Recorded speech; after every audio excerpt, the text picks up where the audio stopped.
Et bonjour, bienvenue sur ma chaîne de mathématiques. Pas de ralentir, on va directement faire des jolies maths. Aujourd'hui, on va résoudre un ancien exercice qui est tombé aux XENS. Ici, l'objectif, ça va être de déterminer les valeurs propres et les sous-espaces propres associés d'un endomorphisme en dimension infinie. Donc ça, c'est un exercice qui peut tomber sous différentes formes.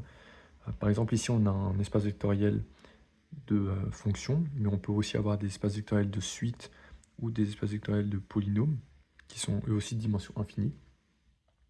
Et c'est un exercice qui tombe à plein de concours, donc ici XENS, mais aussi à Centrale Mine et à CCP. En plus de ça, en général, c'est un exercice qui est faisable dès la sup, donc pour toutes ces raisons, c'est assez rentable de s'y attarder. En fait, c'est intéressant de voir qu'il y a plein de théorèmes qui étaient vrais en dimension finie, qui sont plus vrais en dimension infinie. Donc par exemple, toutes les histoires de polynômes caractéristiques, ou les égalités de dimension de sous-espace vectoriel. Tout ça, c'est a priori plus valable en dimension infinie. Et du coup, on va revenir à une démarche plus rudimentaire pour trouver les valeurs propres et les sous-espaces propres associés d'un endomorphisme en dimension infinie. Et en fait, en dimension infinie, pour trouver les valeurs propres et les sous-espaces propres associés d'un endomorphisme, l'idée, ça va être presque toujours la même. En fait, la démarche, c'est qu'on va raisonner par analyse-synthèse. Donc on va commencer par écrire l'équation valeur propre, où on aura deux inconnus, la valeur propre et le vecteur propre. Et ensuite, on va essayer de résoudre tout ça. On passe maintenant à l'énoncé. Donc soit U qui va de l'ensemble des fonctions continues de 0 à 1 dans R dans lui-même, et qui a f associe U de f, qui a x associe l'intégrale de 0 à 1 du minimum de xt f de t. Donc question 1, montrer que U est un endomorphisme de cet espace. Et question 2, quelles sont les valeurs propres de U et les sous-espaces propres associés. Ici, pour la première question, on a plusieurs choses à vérifier. Déjà, est-ce que les objets qu'on a introduits, à savoir ici l'intégrale, existent bien? Ensuite, on veut montrer que c'est un endomorphisme, donc on va commencer par montrer le côté endo. Autrement dit, si f est une fonction continue, est-ce que u de f reste une fonction continue? Et ensuite, on va montrer le côté morphisme, donc est-ce que u est linéaire? On passe maintenant à la correction. Donc déjà, u est bien défini. Pourquoi? En fait, on va montrer que pour tout x, cette intégrale-là existe. Donc allons-y, on va prendre f continue sur 0, 1. Dans ce cas-là, u de f existe bien, puisque pour tout x, la fonction qui a t associe minimum de xt f de t est continue sur 0, 1, comme produit de fonction continue.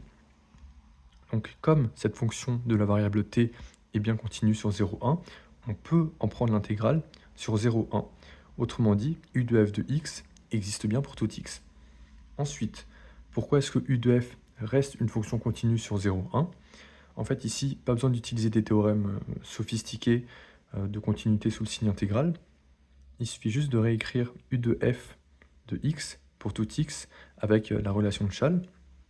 Donc ici, au lieu d'avoir une intégrale sur 0, 1, on va la scinder en deux et prendre l'intégrale de 0 à x plus l'intégrale de x à 1. Et en fait, ce qui est assez intéressant, c'est qu'ici, on va enlever le minimum de xt, puisque pour t entre 0 et x, minimum de xt, c'est juste t. Et pour t entre x et 1, minimum de xt, c'est x, donc on peut le sortir de l'intégrale.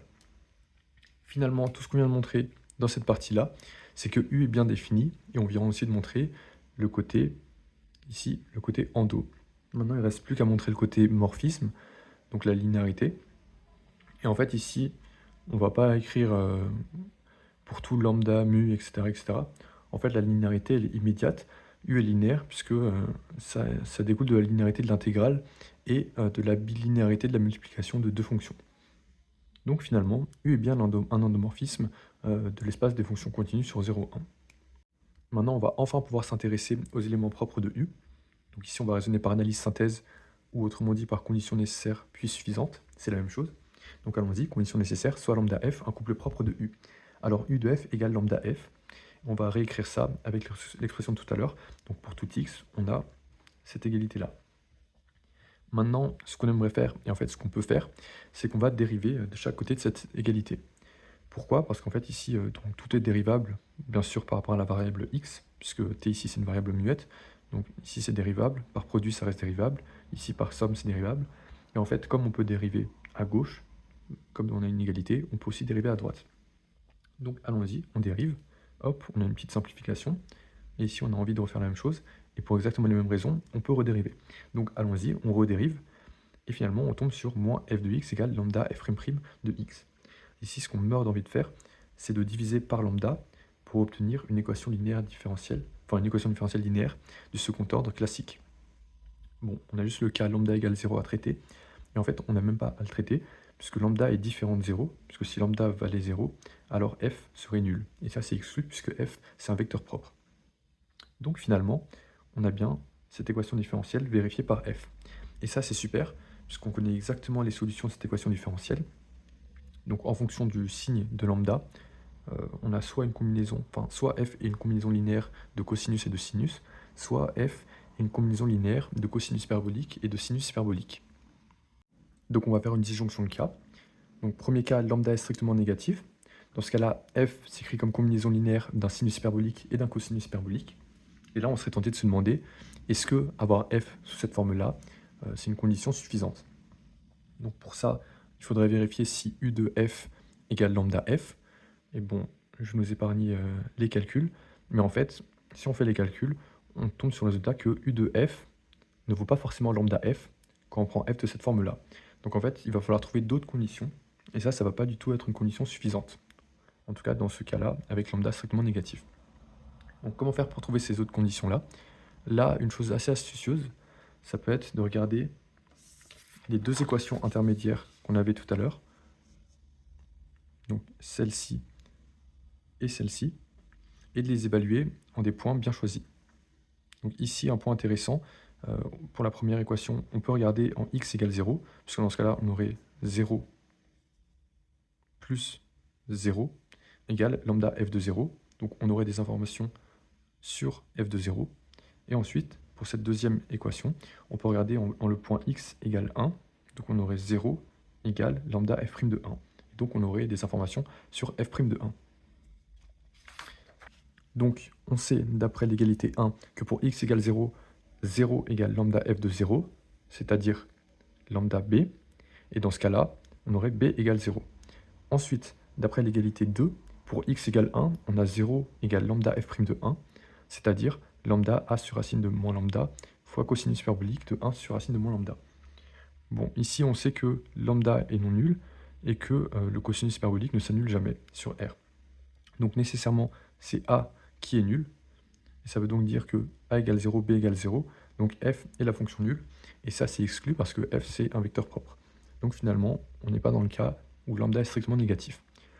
Maintenant, deuxième cas, lambda est strictement positif. Et dans ce cas-là, f est combinaison linéaire d'un sinus et d'un cosinus. On va utiliser le même raisonnement qu'avant pour trouver des informations supplémentaires sur f et sur lambda. Donc allons-y, dans l'équation 1 pour x égale 0, on a 0 égale lambda f de 0, c'est-à-dire lambda b, et donc b égale 0, puisque lambda est non nul.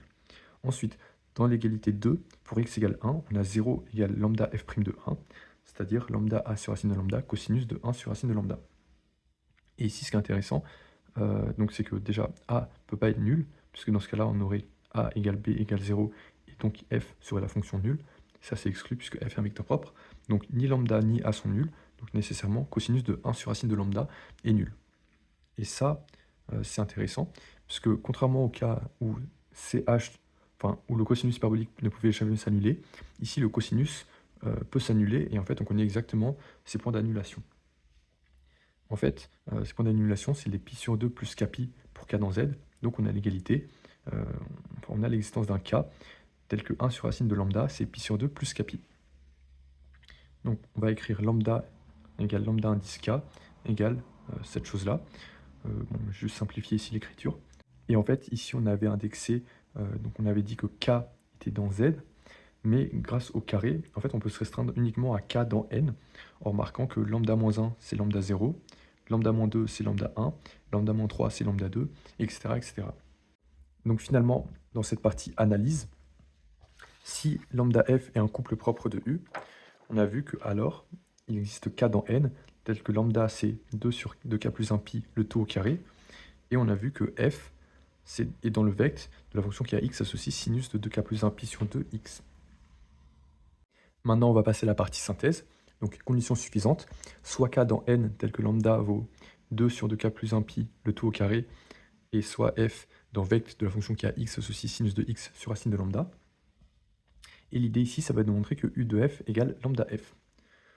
En fait, donc pour éviter de se trimballer la constante de grand A à chaque fois qu'on va intégrer, il suffit de le montrer pour f égale f0, où f0 c'est la fonction qui a x associé sinus de x sur racine de lambda. Et par linéarité, on aura u de f égale lambda f.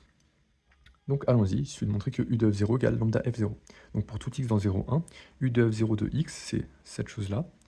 Donc ça, on va faire une intégration par partie. On dérive x, on intègre le sinus. Hop, ici on peut directement intégrer le sinus. Bon, on fait les calculs, les choses se simplifient bien. Ici on utilise le fait que cosinus de 1 sur racine de lambda, ça vaut 0, puisque justement on a notre lambda qui est sous cette forme-là. Hop, hop, hop, on fait des calculs, et on tombe bien sur u de f de 0 égale lambda f de 0, autrement dit u de f égale lambda f. Super. Donc en conclusion de cet exercice, le spectre de U, c'est exactement les 2 sur 2k plus 1 pi, le tout au carré, pour k dans n. Et à chaque fois, pour tout k, le sous-espace propre de U associé à la valeur propre 2 sur 2k plus 1 pi, le tout au carré, ça va être la droite vectorielle engendrée par la fonction qui a x associé sinus de 2k plus 1 pi sur 2, x. Voilà, voilà. Donc finalement, ce qui serait à retenir de cet exercice, dans la question 1, ce serait de bien définir les objets qu'on a introduits, bien montrer le côté endo et bien montrer le côté morphisme. Et dans la question 2, bon, certes, ici on est en dimension infinie, donc on est privé de pas mal de théorèmes qui marchaient en dimension finie, mais bon, on revient donc aux bases, on écrit l'équation aux valeurs propres, et on raisonne par analyse synthèse pour la résoudre, c'est-à-dire pour trouver les valeurs propres et les vecteurs propres associés. Et pour ça, il ne faut pas avoir peur dans la partie analyse, d'utiliser vraiment tous les moyens possibles. Là par exemple, on a utilisé pas mal de théorèmes d'analyse pour trouver les valeurs propres et les sous-espaces propres associés. Voilà, voilà. Bisous, bisous.